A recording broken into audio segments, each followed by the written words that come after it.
Hello, weary travelers, night owls, and midnight marauders. This is Danie Dreadful, and I'll be your host this evening on Amityville Horror Radio. Tonight's tales are about that festive winter holiday, Christmas. First up, we have Red Christmas, written by Holiday Abroad and narrated by Only Coyote. Enjoy the show, my lovelies.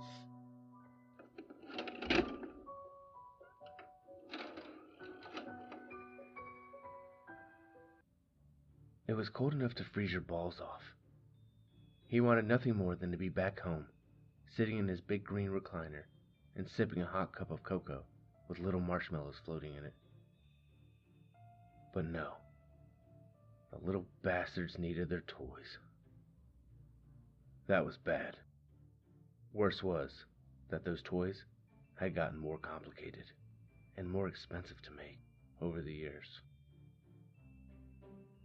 Once upon a time, a little red truck or a simple rag doll would have been enough. Hell, even the days of Etch-a-Sketch and Easy-Bake ovens hadn't been so bad. A few brats burned themselves with those ovens, but was that his fault? No siree. They'd asked for 'em, and they'd gotten 'em. Kids didn't want hula hoops and glowworms anymore. They wanted gaming consoles, with octa-core processors and a terabyte of storage space. And don't you forget about the high texture rate. He had no earthly idea what a texture rate was. It was important to the brats for some reason.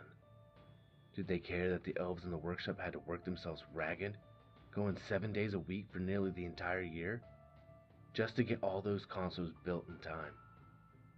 Did they care that the manufacturing costs were sure to send him to the poorhouse sooner or later? Of course not. As long as they got to play their new games on Christmas morning, then all must be right with the world. God, he hated kids. He hated their stupid faces, their stupid voices, their stupid beliefs. Those idiots actually thought there was a giant bunny that came around on Easter to leave painted eggs and chocolate replicas of itself for them to stuff their faces with. Meanwhile, every December, the selfish shit sent him their lists. Gimme, gimme, gimme. I want. Didn't matter that they'd been naughty all year. Picked on their little brothers and sisters. Teased the chubby kid in the class. Kicked over anthills for no good reason. Looked at those dirty websites while they were alone in their bedrooms. They still expected something. And they'd cry if they didn't get it. Down, he cried. When the dumb animals kept right on stampeding through the air, as if he hadn't said anything at all, he picked up the whip and lashed the rump of the one on the back right. Was it Dasher or Prancer? He couldn't remember. They all looked the same, so that didn't help much. The whip did the trick, and they started to slow, descending toward a big green house with red and green lights strung all about it. They brought him down to a gentle landing on the roof, and he grunted as he climbed down out of the sleigh. He grabbed the sack out of the back and headed for the chimney. As he passed the reindeer, Comet, or maybe it was Cupid, dropped a load of dung onto the roof. He took care not to step in it. The chimney was a dark tunnel with a faint light at the bottom of it. He tossed the sack in first, and it tumbled down, landing with a plop. It was time for him to follow the sack down. He had a bitch of a time fitting himself into the bore of the chimney. He supposed he really should start working out. Maybe lose a few inches around the waist. His doctors would be pleased. His blood pressure was borderline high, even with the medication. When he was halfway down the chimney, he got stuck. Squirming to free himself, he cursed under his breath. It would certainly be embarrassing if he had to holler for help. If some bleary-eyed parents had to come and tug down on his legs to get him out of their chimney. Normally, he would worry that getting stuck would lead to a lecture about his weight from the missus. and the ribbing the elves were sure to give him when they found out. He didn't need to worry about that now. The missus had left him. For good this time, she said. And the elves? Well, they wouldn't have much to say about anything from now on. After a brief struggle, he managed to unstick himself, and he landed on top of the sack. He climbed down and ducked under the fireplace lintel, stepping into a stranger's home. The room was lit by lights wrapped around the pine tree in the corner. There were also a few candles placed around the room, the flames dancing. Those candles were a fire hazard, and he thought about snuffing them out, but changed his mind. If they started a fire, so be it. Let the house burn, and everyone in it. Reaching down, he grabbed hold of the sack, pulling it out of the fireplace and onto the stone hearth. 4 stockings were hung on the mantel, 2 big ones. They had the words Mom and Dad embroidered on them, and 2 small ones, Jeffrey and Tommy. He untied the top of the sack and looked inside for just the right thing for all of them. The long list of names and presents that he would usually have on hand was still sitting on the desk at home. He was winging it this year. Oh, just a thing. He grabbed out a part of a small arm, the stump still wet, and put it in the dad's stocking. Mom got a foot. It still had a slipper on it. The bell at the end of the footwear jangling lightly as he stuffed it down into the woman's stocking. Jeffrey received the 3 loose fingers, and Tommy got a handful of broken teeth. He tied the bag and was about to climb back into the fireplace when he saw the milk and cookies sitting on the little table near the couch. Always milk and cookies. He walked over to the table and ate the cookies. He looked at the glass of milk, then picked it up, spit in it, and set it back down. Lactose intolerance was a bitch. He had a hard time pulling the sack back up the chimney. It would have been easier to just walk out the front door with it, but then he'd have to get the attention of the reindeer so they could come down and get him. The fuckers were so stupid that they would probably just go on standing there on the roof.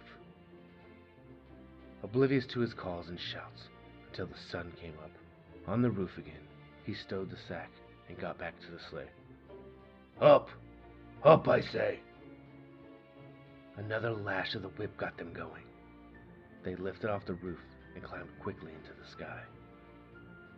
The speedy ascent made his stomach lurch, and he leaned over the side of the sleigh and puked.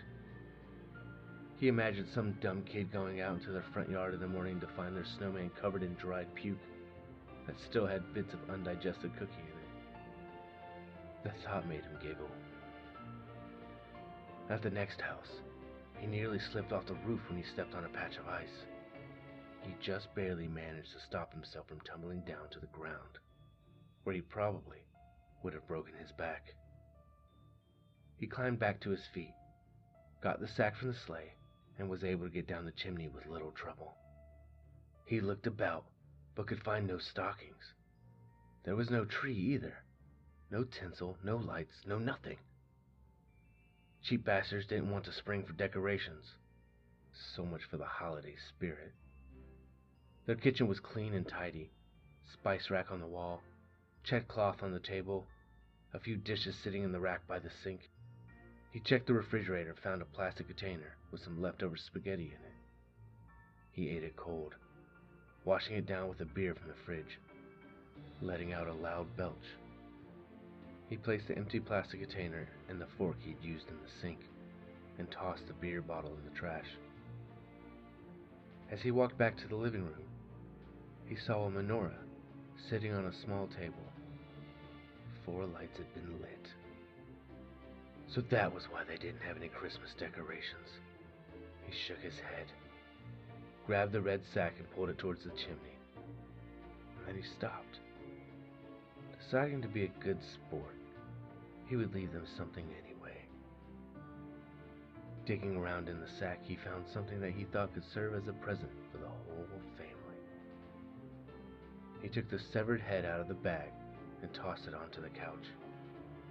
It bounced off and fell to the floor. He sighed as he walked over to pick it up, setting it carefully on the couch this time. It left behind a red smear on the white carpet, and he hoped the homeowners wouldn't be too upset about it. Looking at the head lying there on the couch, he had the feeling that he was forgetting something. Then he remembered, and he went back and searched in the bag until he found the pointy little hat. He propped the head up so that it was in an upright position. When he got it to stay without falling over, he placed the hat on top of it, then took a step back to admire his handiwork. The eyes were partially open. There was an empty look in them. The thin lips were pulled back so that one could see the little guy's perfect teeth. Then it was back up the chimney, and shortly after that, he was in the air again. So many houses, so many kids, so much want and need. Well, these days it was mostly want. He spied a house down below that had a plastic doppelganger of him displayed on the front lawn. This faux version of him was riding in a plastic sleigh that looked much like the real one, and the sleigh was fronted by 8 plastic reindeer. The plastic man didn't have a whip, but the real one did, and now he used it, driving the beast down until they landed on the roof of the home. Once again, he had trouble getting down the chimney, but eventually he made it to the bottom. He pulled the big red bag into the middle of the family room. On the coffee table, he found a plate of little gingerbread men. Their eyes were raisin, and their smiles were white frosting. There was no glass of milk, and that was just fine by him. He picked the raisins off the gingerbread men and tossed them away, then ate the cookies, mashing them into his mouth all at once. He gazed around, but found no stockings. No big deal, he'd leave a present anyways. He searched the sack and came out with a plastic container whose lid was taped shut to keep it from popping open. Red fingerprints stained the top of the lid. He tried remembering what he'd put in the container. After a moment, it came to him. It was a collection of eyeballs, green and blue and brown, some with a bit of the optical nerve still attached. He placed the container on the plate where the gingerbread cookies had been left for him. He turned to leave, but was stopped when he heard a muffled giggle. He searched around the room. There was another giggle, and then the sound of someone shushing the giggler. The noise was coming from the dining room, which opened directly off of the living room. He saw the bottom of the tablecloth flutter. Quiet. A young voice said. You'll hear us, Sierra. Oh, he heard them all right. They were being very naughty, and they were breaking the rules. They should have been asleep. When they awoke, they would have found their present, but they just had to see him. Well, then let them get a closer look. He walked over to the table, reached down, and pulled the tablecloth up. There were 2 of them hiding under there. The girl, Sarah, broke into a fit of laughter. You found us, she said merrily. The boy wasn't laughing though. Perhaps the kid had seen something in the red-suited man's eyes that told him this was no laughing matter. Maybe the boy was just scared that the jolly old man would take their presents back to punish them for staying awake on Christmas Eve. The girl's laughter caught in her throat when he reached down and grabbed the boy by the arm, pulling him out from under the table. The boy tried pulling away, but he was small and weak. Hey, Sarah said. Where are you taking Billy? There was no merriment in her eyes now, only fear and confusion. Ow, you're hurting me, Billy said. He kept going, dragging the boy along. Run and get Mom and Dad. Billy told his sister. Sarah didn't move, watching as he pulled her brother toward the fireplace. Go get them right now. The boy cried. She moved then, crawling out from under the table and running down the hall towards the bedrooms. Mommy, Daddy, Santa has gone crazy and he's trying to take Billy. He looked at the big red bag full of gruesome treasures. He knew he'd never make it up the chimney with the boy and the bag. He chose to leave the bag and pulled the boy behind him as he made his way up the chimney. Let me go, you fat bastard. Today's youth were so disrespectful. He thought it came down to lax parenting. The reindeer chuffed as he dragged the struggling boy along the roof, and he tossed the boy into the sleigh before climbing in. With whip in hand, he got them up in the air again, and the house below got smaller and smaller as they left it behind. The boy was crying and snot running from his nose. Take me back home, Billy said. Shut your trap, kid. I thought you were supposed to be nice. And I thought you were supposed to be asleep. I'm sorry. We will never do it again. I swear. I'm so sorry. The kid was irritating to listen to. He grabbed the boy by the shirt and lifted him off the floor of the sleigh. Tell you what, Billy. Since you apologized and promised never to do it again, I'm gonna let you go. Okay? Hope dawned in the boy's eyes. Yes, thank you. I promise never do it again. Thank you. Okay, shut up. The boy stopped babbling. They were passing over the lighted downtown of some unknown suburb. So long, fuckface, he said as he heaved the boy over the side. Billy screamed as he fell. The scream was cut off as the kid landed in the middle of an empty intersection. He was glad to be rid of the bothersome boy. But now he didn't know what to do. He had no more presents to deliver, because he'd left the sack at Billy's house. He could go back for it, but he supposed the family wouldn't be too keen on returning it to him. With nothing left to do, he headed back north. A lot of kids would go without presents tonight, but so what? They wouldn't have been grateful anyway. He was going to head back home and make himself some of that hot cocoa. And then he'd sit back and catch up on some of his favorite shows. The place would be nice and quiet now that the elves were all gone. The next story we have for you is There's Something Wrong with the Carolers, written by Manon Lysett and narrated by MrFreakyStory.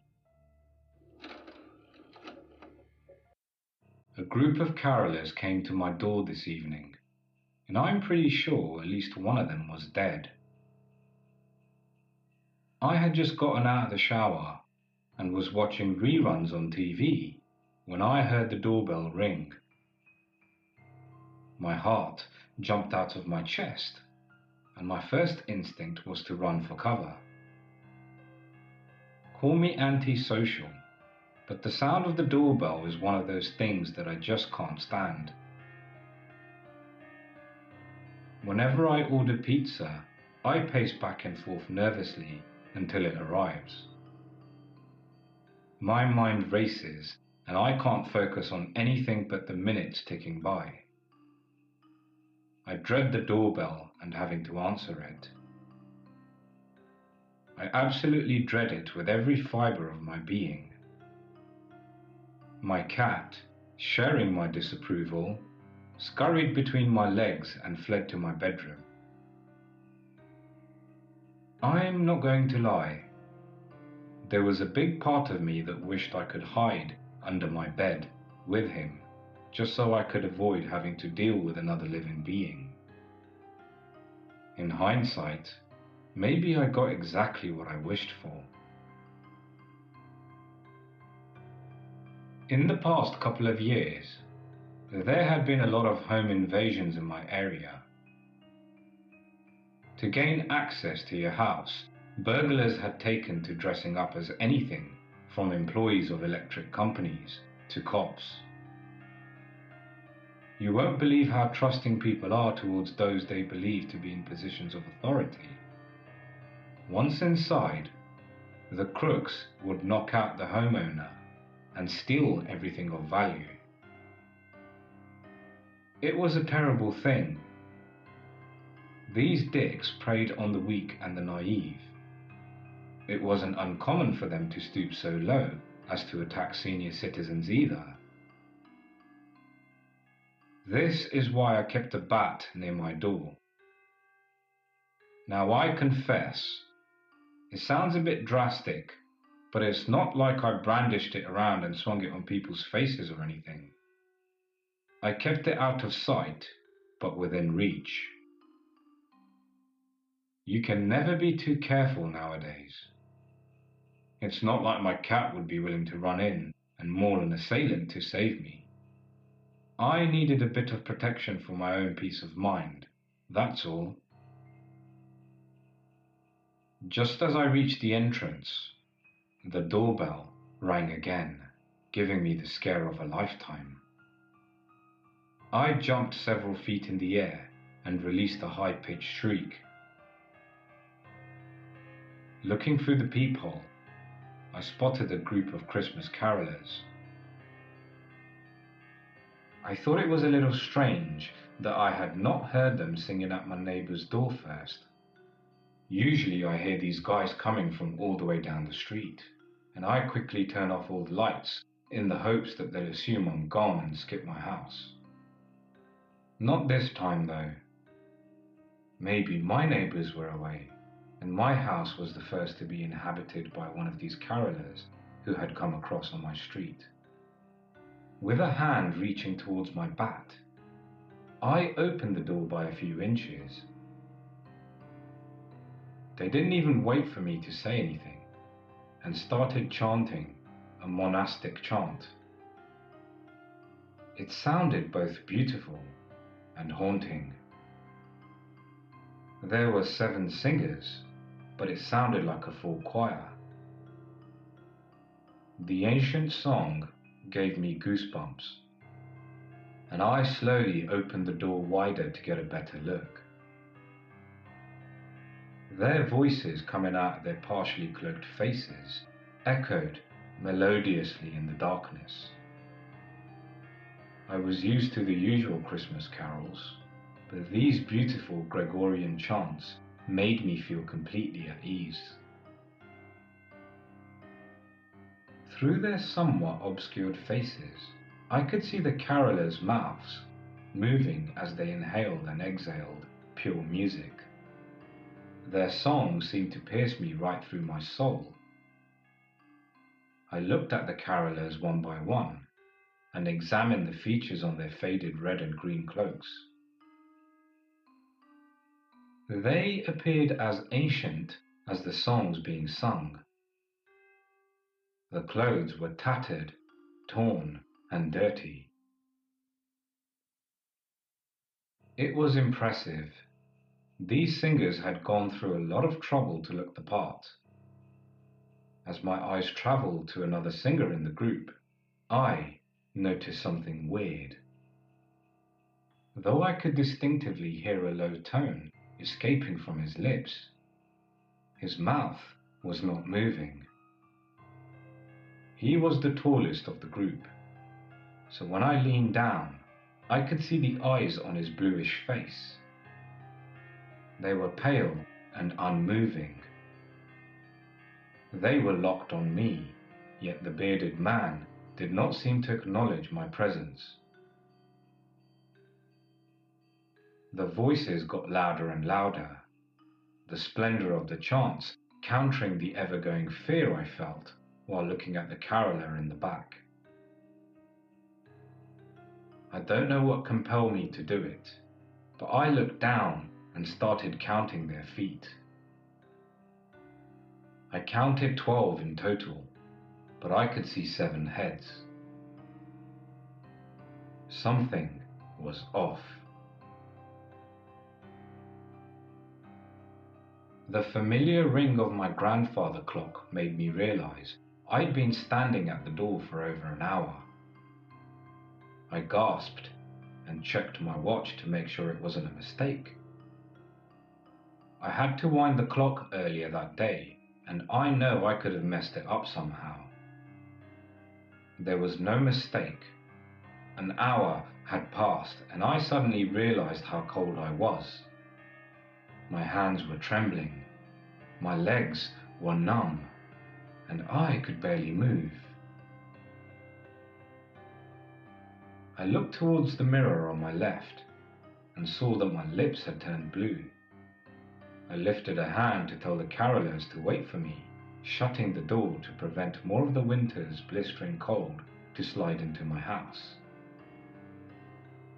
I started humming their tune, though I've never been much of a singer, so I was rather off-key. From the kitchen pantry, I grabbed beans and carrots to donate to whichever charity they'd come from. I could hear the voices fading away one by one. When I opened the door to offer the food, the carolers were gone. There were no traces of them, not even a single footstep in the snow. Still frozen from the inside out, I took a few steps onto the sidewalk and looked down the road. The carolers were nowhere to be seen. I know I should be terrified, and I'm not saying I'm not afraid. It's just that every time I think about the carolers, their beautiful song echoes in my mind, and I start to feel incredibly calm. All I can say to you now is this: beware of a group of cloaked carolers, because I don't think they're alive, and I think they're looking to recruit. I know I didn't make the cut. You might be next. Up next, we have quite the treat. We have Christmas Stories 1, 2, and 3, written and narrated by Tales by the Campfire. Every Christmas Eve, my family and I go to the mall to take our picture with Santa Claus. And at the time of the story, I was only 10 years old. We made it to the mall and waited in a long line. And I did not mind waiting. I had my new bracelet my parents got me and was excited to show it off in the picture. The line was slowly moving, and as shoppers were walking by, I noticed something. Not too far off, I saw another man dressed as Santa Claus. This guy was drastically different from the Santa that we were waiting in line for. This Santa was very skinny, had a scraggly beard, and his eyes were bloodshot.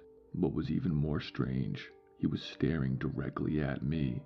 I got the creeps from this guy and turned my back to him. A few minutes later, it was our family's turn to take the picture. As we were about to pose for the photo, I noticed my bracelet was missing. I frantically looked for it, but I must have dropped it. My parents said not to worry about it. They would buy me another one. Plus, the line behind them for the photo was so long that they did not want to hold it up any longer. Disappointed, I tried my best to smile in the photos. When we were finished, my family took me to get ice cream, and all the sadness was gone. We went home and got into our pajamas and watched Christmas movies. It was a family tradition to binge watch holiday movies on Christmas Eve. After we finished watching Elf, we all headed upstairs and went to bed. Thoughts of a glorious Christmas morning helped me go to sleep. Around 2 a.m. in the morning, I had to go to the bathroom. My bladder felt like it was going to explode. I made my way to the bathroom and did my business. I was walking by our hallway window when I saw something outside.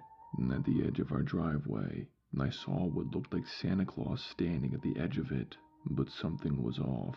My 10-year-old brain knew that Santa was fat and jolly. This guy was skinny and raggedy looking, almost like that one guy from the mall. I blinked, and the Raggedy Santa waved at me. I stared hard at the Santa and realized that it was exactly the same creepy Santa from the mall. I sprinted to my bedroom to get a better look at him. I looked out my window, but the Santa was gone. I was pretty freaked out. Maybe I was seeing things, I thought. I got back into bed and forced myself to get some sleep. When I woke up, it was Christmas morning. I ran down the stairs, and my parents were sitting on the couch with coffee, waiting for me to start opening the gifts. It took me about a half an hour to open them all. I had gotten everything I'd asked for from Santa, but that's when I noticed a small gift shoved behind our Christmas tree. It was something wrapped in a brown bag with a poorly handwritten note. The front of the note said that the gift was for me. My parents both looked confused. I hesitantly opened it. When the gift plopped onto my lap, my jaw dropped. It was my exact bracelet that I had lost at the mall last night. I opened the note that was addressed to me and read it. All it said was, "Merry Christmas from the real Santa Claus."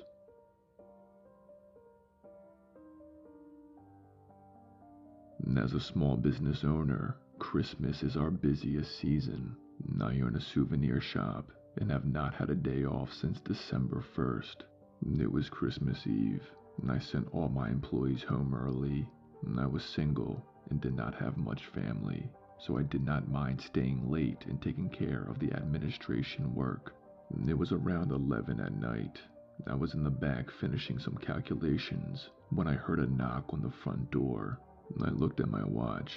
It was almost midnight, and we had been closed for almost 4 hours now. What could they want? Plus, it was snowing hard outside. I got up from the back and went to the front door. Standing there knocking was a man dressed as Santa. I politely went to the door and told the man that we were closed. The man shook his head and said that he forgot his wallet and needed to come in and get it. I thought this was strange. I did not find any wallet while doing my cleanup, and no one reported one missing either. Plus, if I'm being completely honest, this man dressed as Santa did not look familiar. He definitely did not shop here today. I politely told him that we did not receive or find any wallet, but if we did, we'll be sure to send it to the address. The man shook his head again, pulling the door handle. He said he needed his wallet tonight and to let him in immediately. I told the man that I would double check the back. I went into the back, checked the lost and found, and saw nothing. I went back to the front door and told him that we do not have it, but if I do find it, I'll be sure to call him and let him know. The man's face was boiling with rage at this point. He yanked hard on the door, rattling the glass. He demanded I let him in the store right now. My jolly spirit was slowly dying, and I told the man that if he does not stop, that I would call the police. He continued to yank at the door. He even said that if I do not open up, that he was going to kill me. That was it. I told him that I'm calling the police. I went to the front desk phone and picked up the receiver. When I looked up, the Santa Claus man was gone. I was a little shaken, but relieved that the wacko was gone. I did not call the police and went back into my office to finish up my work. It was almost 1 in the morning when I finished. I was packing my things up and made my way to the front door. I looked outside. My car was the only one in the parking lot. I did not see the crazy man anywhere. I stepped out into the falling snow and hiked my way over to my car. About halfway there, I froze. I noticed fresh footprints heading towards my car and stopping there. And that's when I saw the top of a Santa hat in the back seat of my car. My jaw dropped. I saw someone peek their head up, and the Santa man and I locked eyes. I booked it back to my shop. I could hear my car door close and heavy footsteps right behind me. I unlocked my shop door, threw myself inside, and then quickly relocked it. I was just in time, as the Santa man was already pulling on the door, trying to get in. He banged his fist on the glass, screaming that he was going to kill me and tear apart my intestines. And I ran to the phone and called the police. They actually got here pretty quickly and arrested the man. And as the police pulled away with the Santa man in the back, and I looked at my watch, it was 3 a.m. in the morning. Merry Christmas to me, and I told myself.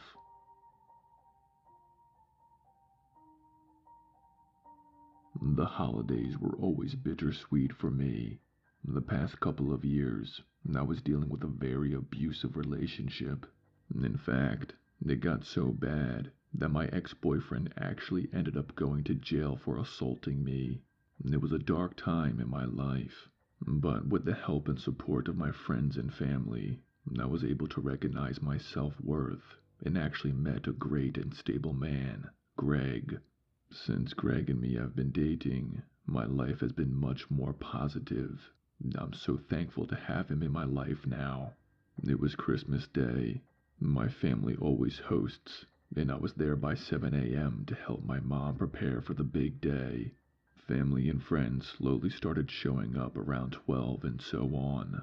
What got me worried was Greg. He was supposed to be at my parents' house by 10, and it was already 1. And I have not heard from him yet. I sent him messages and called him multiple times. This had me worried because Greg was punctual and always responded. I was explaining this to my parents when there was a knock at the front door. I went to it, expecting it to be Greg. It wasn't. In fact, no one was there.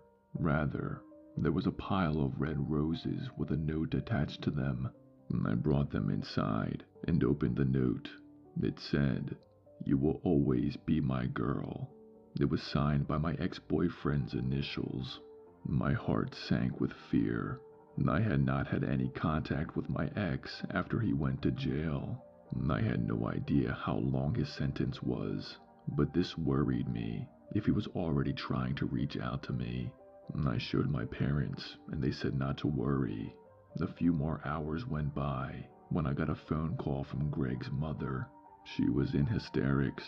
When she finally calmed down enough, she explained how the police had found Greg.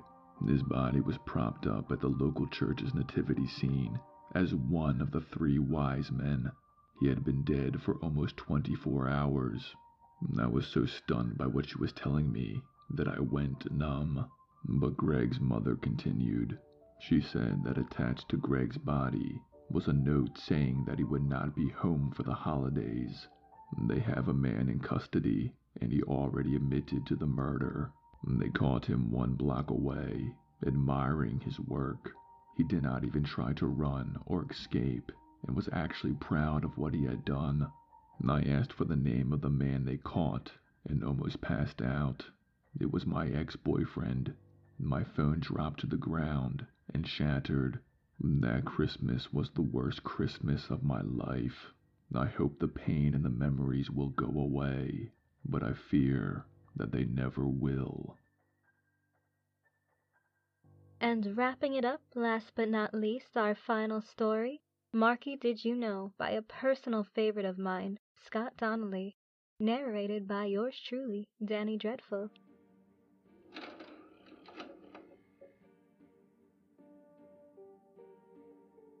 I sit here on Christmas morning, terrified. I watch my son, only 6 years old, opening his presents with excitement beaming from his face, as each scrap of wrapping paper is carelessly tossed aside. Yet, I'm terrified. Even with a cup of hot chocolate in my hand, my wife in her coziest pair of pajamas, and Christmas music playing quietly from the other room, I am scared to death. I have lived in fear since I was very little of this very moment.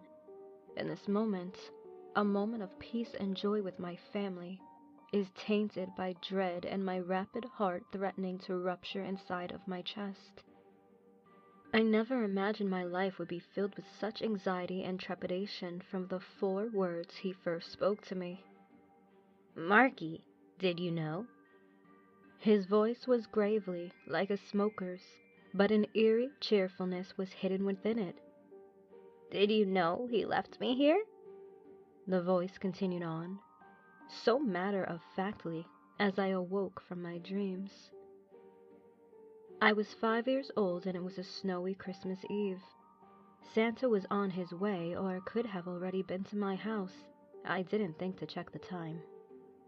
But it was dark, and I could see the snow falling outside my bedroom window. "The fat man, that's who left me here. Said I wasn't sane enough to work anymore." His voice was angry and unfamiliar to my young ears.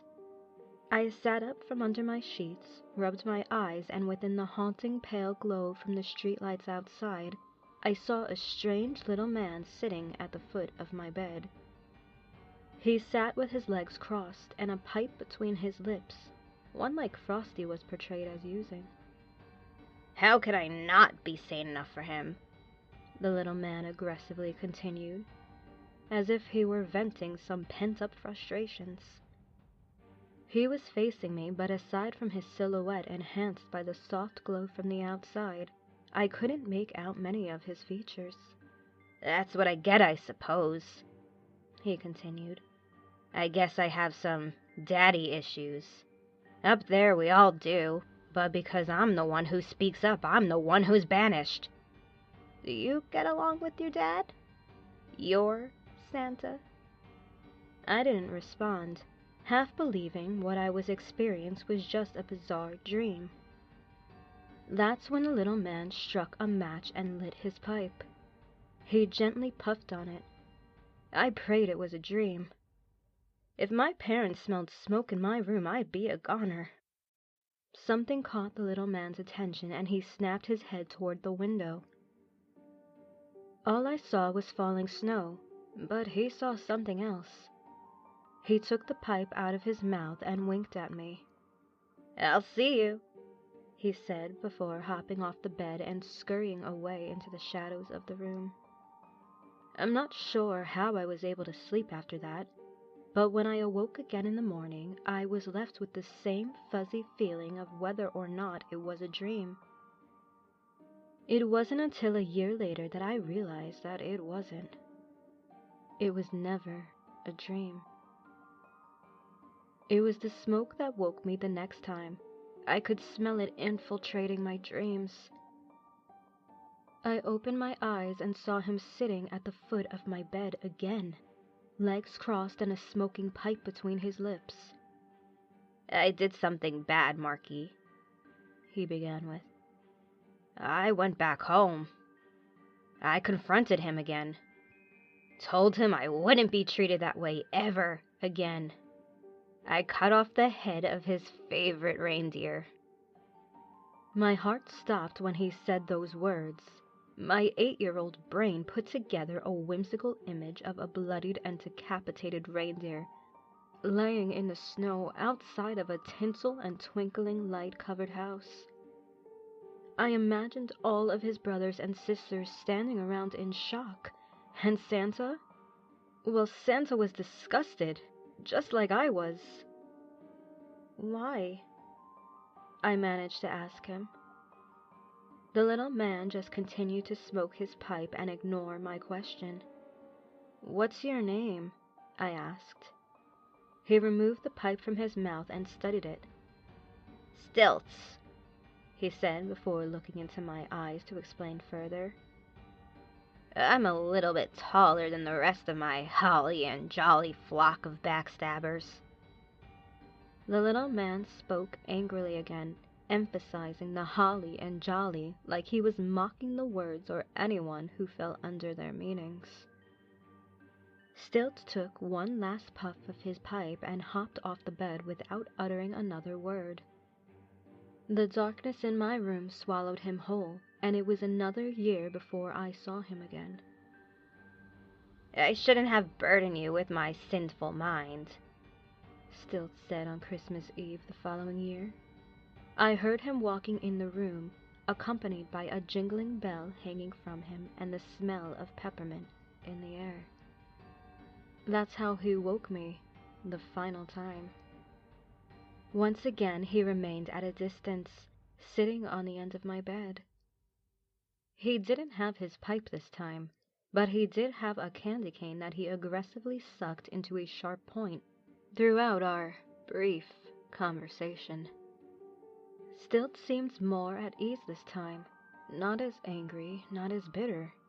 He seemed like he had finally found his peace with whatever situation he'd suffered through. I remember feeling happy for him, yet nervous for myself. "You never answered my question, Marky," he said. "Do you have daddy issues?" I remember shaking my head and not wanting to speak to him. "In the North, Team Daddy is like a clique, a cult. Oh, they're afraid of him, all right. After speaking up and demanding things. But I'm not. That's why I've done and continue to do the vile things that are necessary to make a point, a stand. Someone needs to show that man who's really in charge. They're all like that. All the Santas, all the daddies. Marky, do you have daddy issues?" His anger surfaced again, and I didn't want to upset him further. I pulled the blankets up over most of my face and nodded fiercely. I gave in to him. I needed him to just go away and leave me alone. And he did. The little man hopped off the bed and vanished again into the night. The next morning, my father was missing. The police concluded that he ran off, but what loving father runs off on Christmas morning with a giant pile of neatly wrapped presents under the tree? After years of feeling somehow responsible for his disappearance, and not seeing any sign of Stilts from that night on, I ended up in therapy. I dealt with my issues and the strained relationship that I developed with my mother after that day. I met a woman at the bank I worked at. We got married and we had a little boy.